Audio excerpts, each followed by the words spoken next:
Camera for Donnie. Go for Donnie. Sound for Donnie. Go for Donnie. Makeup for Donnie. Go for Donnie. Wardrobe for Donnie. Go for Donnie. Grip department for Donnie. Go for Donnie. Wardrobe for Donnie.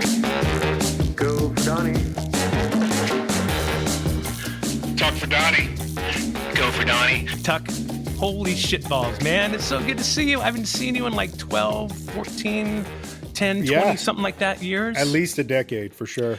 Oh my God. So everybody, this is Justin Tucker. Tuck and I worked on a little show called Duck Dynasty. Season 1. Back in the day, season 1. I can't believe we did that. But hey, you guys, after that, stay tuned for Switch to Channel 2, where we get to ask Justin some more questions to get to know him better. So his audience gets to know you a little better, and just some fun answers we're going to get out of you. So let's get back to Duck Dynasty. Oh, wait, before that. So I always try to prep a little bit. I mean, obviously the show is just about some fun, crazy shit, but I like to know my friends a little better. And since it's been like 12 years since we worked together, I was like, let me just go down this rabbit hole and check out his resume.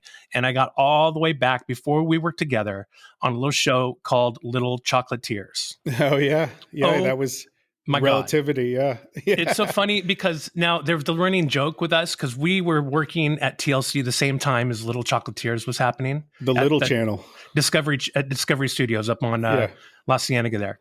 Yep. And our running joke, because it was a show called The Imploders. So we were dealing with like dynamite and like, people blowing shit up, like dangerous shit. And we had come back and we'd always hear about Little Chocolatiers. And so we'd always kind of make a running joke. Well, this isn't Little Chocolatiers, where you could really get hurt. So, dude, you got to tell me a little about Little Chocolatiers. So I did post on that show. I did post on that show. So I wasn't in the field, but I think it was Salt Lake City where that was shot. But yeah, it was. I mean, it was back when TLC, we used to call it the Little Channel because it was all little people.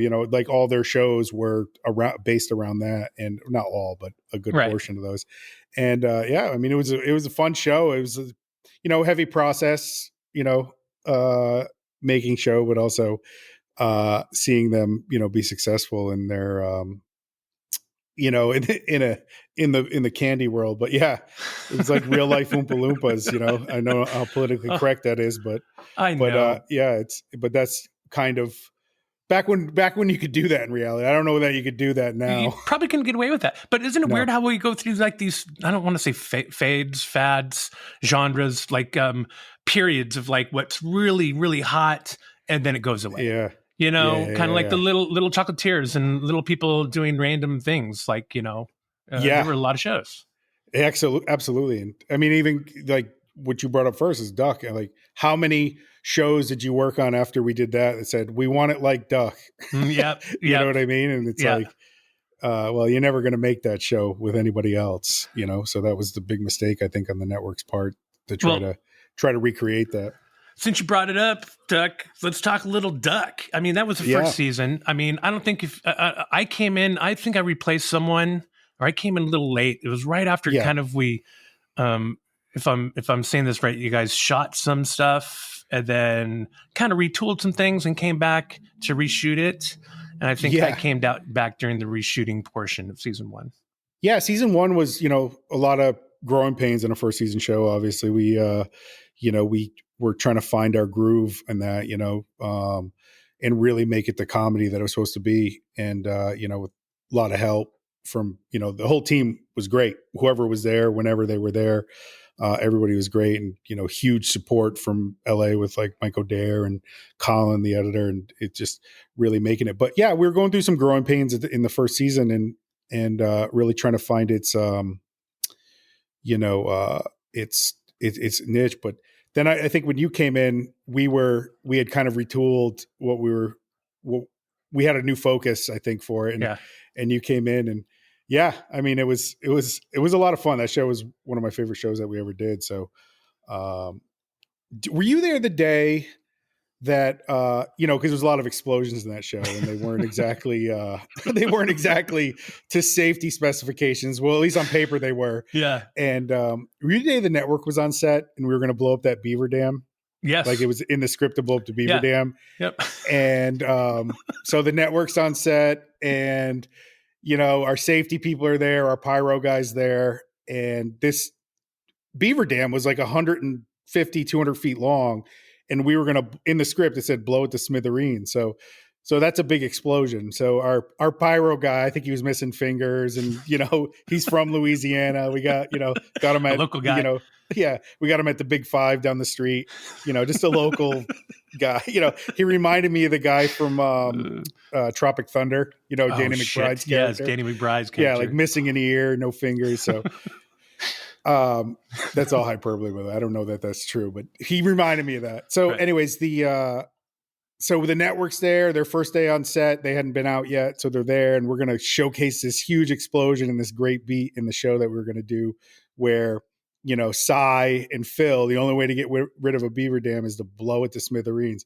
So we rigged that. Well, the pyro guy rigged that thing with tannerite and whatever the heck else he put it in, and then strapped gasoline, 5-gallon gasoline containers to it, which you do because tannerite and things like that don't make fire, so you need some sort of propellant to make the flame. So we all line up, clear the walkie, do all the safety protocols, and then it's 3, 2, 1, and it goes boom, big boom. And so the protocol after that is to the only person who can clear it is the pyro guy. So he gets on the mic and goes, all clear. And so everybody starts moving in towards this thing. And then the second explosion happens. And it's bigger than the first. And a chunk, and because he's across the pond and I see him walking towards it when it goes off. And I see this pink chunk go flying up into the sky and then come back down. And I thought it was him, but it was a chunk of the gas can that came back down. And the network exec walks up to me and she's like, "Was that supposed to happen?" I'm like, "Yeah, absolutely. No, yeah. It's a chain reaction. One goes off, the next one goes off. We're good. Oh. We're good." So I looked over at production, you guys, and I was like, "We good?" And you're like, shit. Yeah. Oh my Nobody's God. hurt. We're good. But yeah, that's the type of stuff we were doing in the South on those days. But that was a fun day. I feel like shows back then, I don't say they were before risk assessment. I think a risk assessment was there. I think we just took it a little more maybe seriously, and followed after. It was looser. We would write the risk assessment for the insurance. Yeah. And, but then with the budgets the way they were in non-scripted television, you couldn't go get a high-end pyro guy who just got off the set of, Star Wars or something. You'd get, whoever was available for the $4,000 that you had available at the time. But the risk assessment, their due diligence was there, I think. But I think that, the money in cutting corners, I think, not always, but sometimes you'd have little things like that. But luckily nobody was ever hurt. And, we did our best to stay on top of stuff like that. So I talk about, I showed up to set one day on Top Gear and I ended up driving a car through a fireball, controlled like not just once, but twice. And you're just like, oh my God, the shit that we did. That's right. Years ago. You did Top Gear. Yeah. So the American. Yeah, the American Top Gear. Yeah. US. That was a great show. Yeah, it Actually, who was the other guy on that? Like he had a funny name. Rutledge. Actually, Wood. I was in development with him on a project with ABC Studios. It never got picked up, but he was a nice guy. He was a really nice guy. Wow, I literally just had him on the show. Oh, no kidding! Last week, I'm editing it down. He's a good friend. So I got to know him, Tanner Faust and Adam Ferrara, the other two hosts from Top Gear. And the shit that we did, just going back to risk assessment, was just like you said, loose. I mean, it was kind of suggested, and like we would write it, like you said, for them, and they're like, okay, as long as you're going to adhere to this, everything's fine. Yep, 100%. Where I think they take a little more serious, these days. I don't think they ever really took into consideration application. Right. Because it was like on paper, it looks great. We had everybody in positions, but I think that helped because nobody, like you said, nobody really ever got hurt. We were in the right positions, but the stunt or the explosion was always a little bit different than you can write because, dealing with fire and danger and, the camera angle and everything you need might have to be done slightly different. But yeah, we had a little freedom. A lot of freedom. Oh my God. It's so different. It's so different. Yeah. So do you have maybe a favorite episode or a favorite time on Duck Dynasty down there in Monroe, Louisiana? Yeah, I think, I know you were a baller. It was great when I came there to see you rolling around in your ride. You didn't stick out like anything different in Monroe, Louisiana either.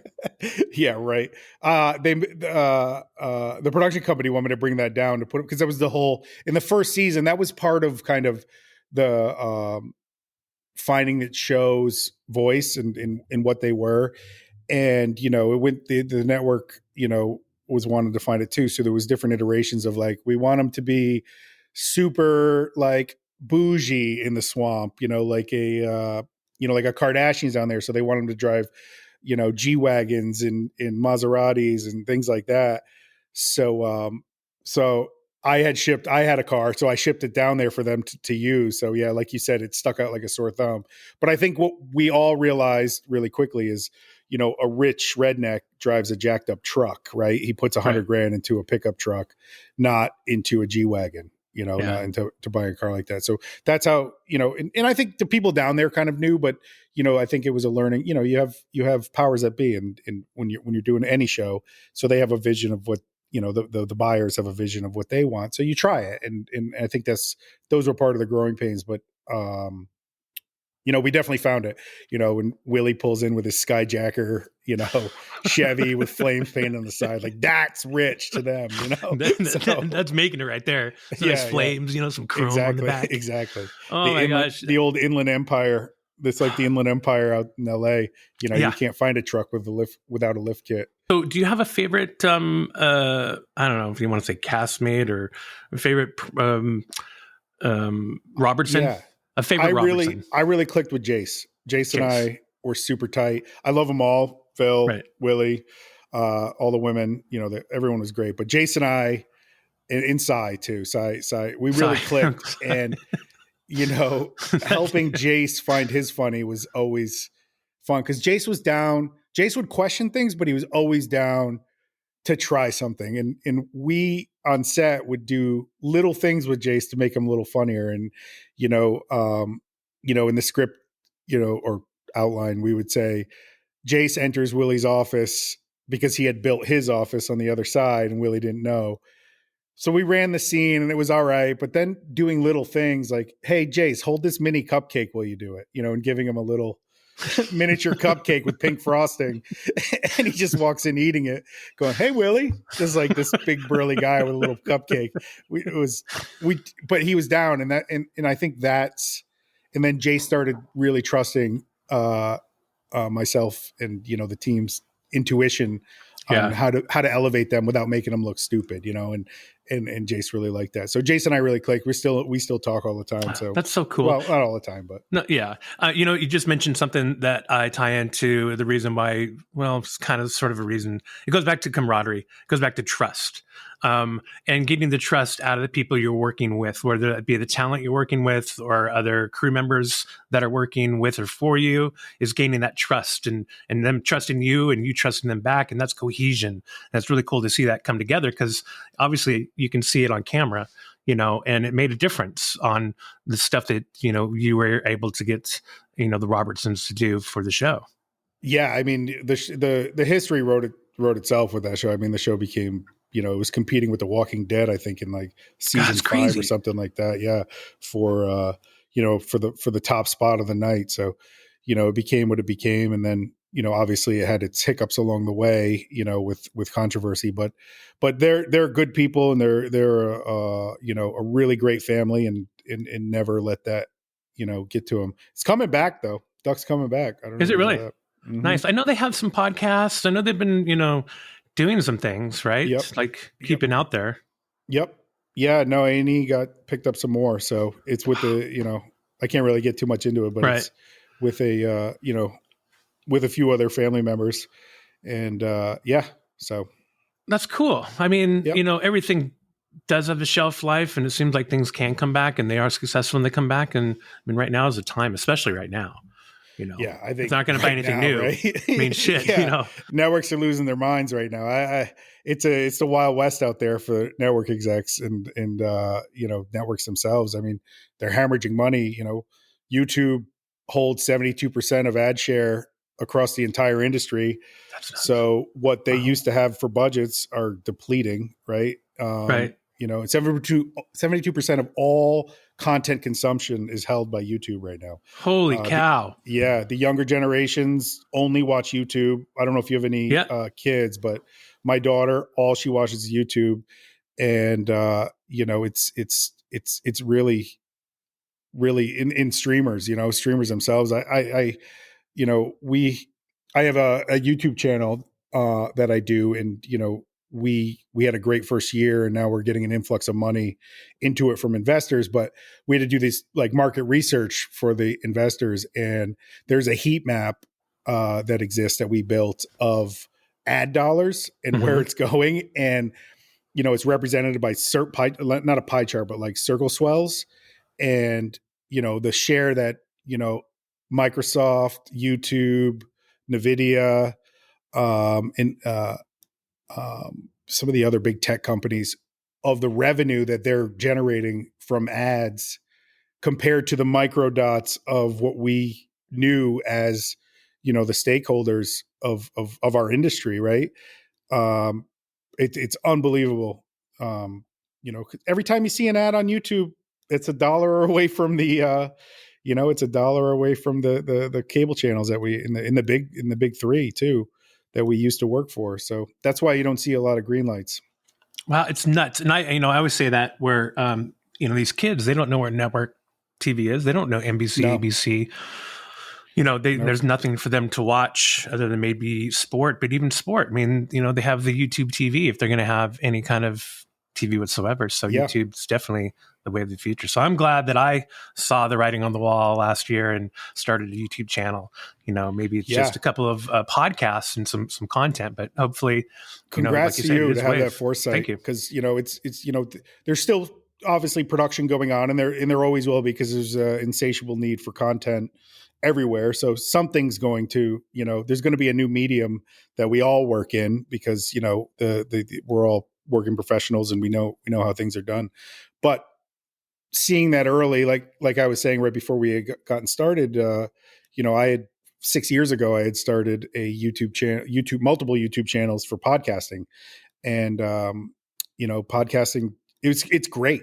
It's great. But it's kind of to me, it was kind of you put yourself in a box a little bit. You have to break through it. So you're either at a level where you have local support, you have a podcast that's locally loved, and, you can, I don't know how much you want to get into this. I'm sorry. But no, go. I'm all for it. I can cut around anything. There's not a problem. Okay, cool. I love this shit. If you have a podcast that's locally loved, you can go to the local pizza shop and be like, we'll advertise. And so that's great. And you can really make some money doing that. You get 10, 15 businesses that get behind it. You can really start pulling a revenue off of it. But the problem is it becomes a self-fulfilling prophecy when you start getting some success, right? And you're not quite at this, you become a YouTube partner or a Facebook partner, and you're able to earn revenue, but it's not quite big enough to attract the blue chip sponsors, the big, Nikes and the big sponsors. So but then you lose the local, because if your podcast is being watched in the middle of the country or in LA or wherever, and you're doing it out of, Connecticut, the local pizza shop's like, well, what value is it for me if, I'm giving you money and nobody's listening to it from the area? It's all in these bigger markets. So it becomes a lot of work. But if you have a single podcast and you're getting some traction, I just tell everybody, just keep doing it. Because if you just keep doing it, you stay in people's faces, you make the shorts, you're not something until you are something. I don't know how many times all of us have just been sitting there watching, reels, and you see somebody new, and then you see them again, and then you get locked into someone's algorithm, and then next thing you know, they're a thing only because they stayed on it and they became a thing, and they're making good content too. Constant work. Yeah. It's a grind. That's for sure. I mean, I never thought I would be doing this and figuring everything out, everything that goes Take with some it from balls. start to finish. It does. And now I'm just trying to, write it and try to finish off on some, some episodes and projects and get more traction. But it's so much fun. It's so rewarding. It's like, It is. especially in these times when there's nothing going on, if you're not working, when our industry is really slow, it's something good to channel all that energy you have into something to keep moving forward. It's also super nice not having a boss. Yeah. And you can make, you know what I mean? And you can make content that you've always wanted to make, and you see people responding to it. And you're like, okay, I'm not an idiot, right? Yeah. I know how to make stuff that people watch, and now I can do it for myself. And I think that's what's really cool about the platforms. Everyone has a voice now, and, whatever you want to say on it, whether you're a right-wing politician or a left-wing or you want to talk about anything you want to talk about, there's an audience for it. If you just do it good and you do it, you make good content and you just stay on it, Yeah, I like it. It's fun. I mean, it's fun having a platform and somewhere to share some content and some fun things. And I mean, I some never interaction. I never would have thought I would have done this at all. But now to be doing it, it's fun. It's fun to do things. It's rewarding. It's challenging. And like you said, there's no boss. Like I kept consulting with friends, either, camera operators or editors or whatever about what I was doing. And they're like, dude, just do whatever you want. Like, we don't know. I don't have any guidance to give you. It's like, you're doing fine, just do whatever you want.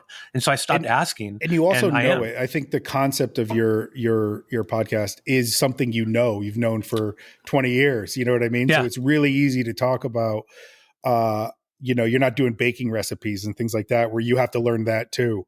You're able to make content about your expertise and what you lived through. And I think it's organic and I think it's really cool. Well, thanks, man. I appreciate it. And hopefully it keeps going and, I can chat with other people about some crazy stories. So speaking of crazy stories, I need to grab at least one more out of you from your time in production, since you've been in this for probably about as long as I have, Tuck. Yeah. 20 years. Yeah. Started on Ghost Hunters. Oh, man. Yeah. Ghost Hunters with Craig Pelagian back when Pilgrim Films and Television was like 20 people. Yeah. And I worked with them for a long time. And then so a crazy story. Let's see here. It's got to be one from, I did a show, ran the show Ms. and Mrs. for a while for Buena Murray. That show was a lot of fun. Mike, there's got to be stories with Mike there. But think about, I don't know, you can think also about all the things you've been able to do from our industry. I've traveled around the world 2 times on the company's dime. Yeah. I've done some of those crazy shit, seeing the Grand Canyon, writing side-bys out for a pilot we were filming. So you're getting paid to do some of the craziest things. And some of the best days of my life are from work, from, what I was given from this amazing industry that we work in.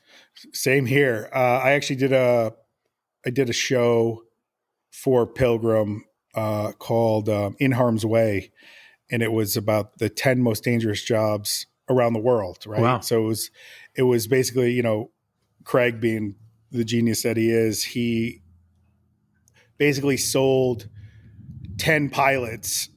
You know what I mean? Each one was a different dangerous job. So if one was like really cool, you go down that whole series. Yeah. So the problem with it was a time by MRC on CW, and it aired after Gilmore Girls. So it didn't really do that well.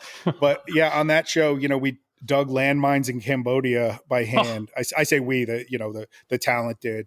Freaking crazy. South Africa live animal capture, war photographer in Israel, in the Gaza Strip, test pilots, crazy test pilots, hurricane hunters, guys who fly through hurricanes to get up to the minute, that the Weather Channel uses, right. The up to the minute weather reports. They drop these things inside called SONs inside of the hurricane. So we did that. The, bull riding, what else? Coast Guard, Alaskan Coast Guard rescue. So around the world, like you said, on the company's dime. It was really cool. And, you know, when they did that show, I was like 25 years old, 26 years old. And it was just an amazing experience for sure. You have much more energy when you're younger. I remember, like Colombia, we did this cooking show. I'm forgetting the name of it. And it took us to Colombia, Bogota, and we were out in the savannah in Colombia. And one, I saw the coolest moonrise I've ever seen in my life. It was ginormous, and it was like just there. I mean, no camera could do it, at least that I had. And then we also got to do, when everyone else fucked off after we packed up all the gear, you know, of course, you always get to stay an extra day. And so they're like, hey, do you want to do a morning a horseback ride around the reserve? And I'm like, hells yeah. Yep. You know, so you get on a horseback, and I'm doing the sunrise horseback ride. You know, I haven't ridden a horse since I was a kid. They're like, okay, we're going to start trotting. We're going to run now. And I'm just like, what? I'm like, okay. So here we are running with horses. We go to a water crossing. They're like, we're going to cross the water. Don't worry. There's only some, caiman and, capybara in there. Nothing. And I'm just like, what? So we're up to our knee, or actually our waist in water riding horses. I'm like, it's just crazy. And you think back of some of the really amazing times that you get paid to go and do and tag on to, have some fun. That's why I tell people I've had every job in the world, from kicking down doors in Miami with bounty hunters to, making chocolate with little people. It's definitely, I grew up in the industry. I started when I was 19, and I came up through, it's all I know is how to make content. And that's what we were doing. We were just making content back then, what eventually has become what people are consuming in a much more watered down version on YouTube. It got too shiny, I think, on the cable channels. It got way too shiny. Yeah. That's another good thing about YouTube is it's really forgiving. Yeah. Clearly I have, you can see my backdrop is this great photo that we took in North Carolina on a shot or on a shoot that you can't see right now, but I'll throw it in. But yeah, I mean, it's so forgiving, the things you can do, the things you don't have to do, as long as that good audio is sounding good. That's right. And you connect with an audience, Yeah. Yeah, that's the biggest thing, is finding the audience and connecting with it. And I'm trying, and hopefully they'll come out. So if you have any other friends that have some fun stories that want to come in and share, I can give you some way better people than me. I'm a behind the camera guy. I love writing and producing and making things come to life and making the people in front of the camera come to life. But when you first asked me to do this, I was like, yeah, I'll do it. But these people are way better than me at this, but I can definitely serve up some people. It's all about a good memory or two. I mean, the whole reason why we came about this is because we talk about the fun shit we did on Top Gear. We'd always talk about the fun shit and stupid shit we did on Top Gear. Everyone would get tired of it. My wife hated it. Other friends and family that didn't work on that show didn't want to hang out with us because we always talked about it. And so when we came to the idea to do this, I was like, fuck, why not? I mean, because some of the stories, they're stupid stories. Like, dude, I was just talking to Rutledge the other day about drifting a 35-foot motorhome around a dirt oval track in an episode, right? And looking down, I'm looking down, and there's Rutledge in his beat up Honda, RV thing. I mean, it's just stupid shit like that where you're like, God, I love what I do, and all the stories that come out of it are just so much fun to be able to share. Absolutely. I mean, everybody who works in the industry knows that the real show, and I think it's been said 1,000 times, is like, turn the cameras around on the crew while you're making a show. It's like, that's the show. It's like watching everything going down, behind the scenes stuff. Scrambling, blowing shit up. Oh yeah. Shooting at things. Figuring stuff out on the fly. Like, just having to like come into a stone wall and being like, how are we going to figure this out? And you always do. I think some of the best scenes have come out of that, where you have to make it up on the fly. Something happens, you have to switch gears really quick and come up with something. And usually it's a lot better than what you had planned. Absolutely. Couldn't agree more. And that's how it used to be. It feels like back in the day on set, you, the showrunner, were able to make some ideas on the fly without having to go and get all these approvals from these people that hired you for a specific reason to be able to do exactly that. It 100%. seems like I watched the evolution of that. It's like being, completely reality, right? And like documenting to, those took too long, and it just the making it the McDonald's menu, right? It's like, we got to streamline this production. We got to get it down to an episode every 4 days. So we want scripts. And then eventually it was, table reads, and then it was planning it out, and it just got a veneer on it where I think it kind of killed itself a little bit. Because it became, like I said, fast food of TV, where when it started, it was more of like a peeking into a life that somebody didn't know existed, whether, we started with Cops or Real World or whichever one came. That's the chicken or egg conversation, right? It's like, which was the Real first World. reality show? I think, we can just really quick, didn't Cops come out before Real World? I would think, yeah, for sure. And they call that the first reality show. But then when you think about formatted reality, I think Real World. So it's like people argue like what the first reality show is, but Cops is more documentary, a docu-follow of different police departments. But whatever, the debate. But you look at stuff like that when it had no veneer and it was a look into life. And I think we created, it just kept getting more and more glossy over the years. And I think they're going back. They're dialing it back a lot. I'm doing a Netflix show right now where it's like, no, we want to see what goes into this. So yeah, the CCTV look instead of 6K, 8K. Yeah, exactly. Everything's really set up. Do you have a favorite genre of content you like making? Comedy for sure. 100% comedy. I like doing other things for the challenge, but comedy's easiest for me. I'm hilarious. No, you're fucking hilarious. You're a funny fucking guy. You know that? I was voted the fourth funniest in my friend group. There's like, dude, that's huge. So you got that going for you. I got that going for me. But no, comedy for sure. And I love the taking it from creation, shooting, and then back into post. And cause there's a metronome to how you edit, it's, a rhythm to the comedy. So it's, in like real comedy, not just like, oh, there's a funny moment or things like that, but really, really weaving, the ultimate show for me is like Curb Your Enthusiasm. Like, beautiful. Love you that know show. what I mean? How everything is woven and it has, the jokes are, on point to the plot, and it's that's I think the genre I love the most.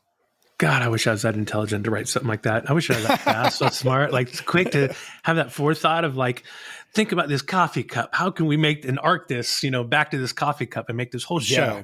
Oh yeah. I mean, Larry David's the pro, right? He's like, yeah, I don't, did you see the season finale of Curb? Yeah. He tied back this Seinfeld episode season finale. Yeah. So he's just brilliant, but yeah, I love that. Well, I can't thank you enough for coming on, guys. Dude, don't thank forget you for having me. Hey, but don't forget, you can check out my website at gofordonnie.com. And on that website, I have fun videos and some photos. And, we also have some swag, as you may have seen on my coffee cup. We also have other little stickers, nice Those will look good on a Pelican. Right, exactly. Pelican case, Go for Donnie ones there. We also have some hoodies, there. I mean, you should have a guest sticker for guests only, who've been on your show, and then that'll spread on set and be like, oh, you were a guest on that? You were a guest on that? You got to watch this. And you know what I mean? Anything you can spark interest or conversation about will drive, you know what I mean? Every guest that comes on gets a special one that only guests get.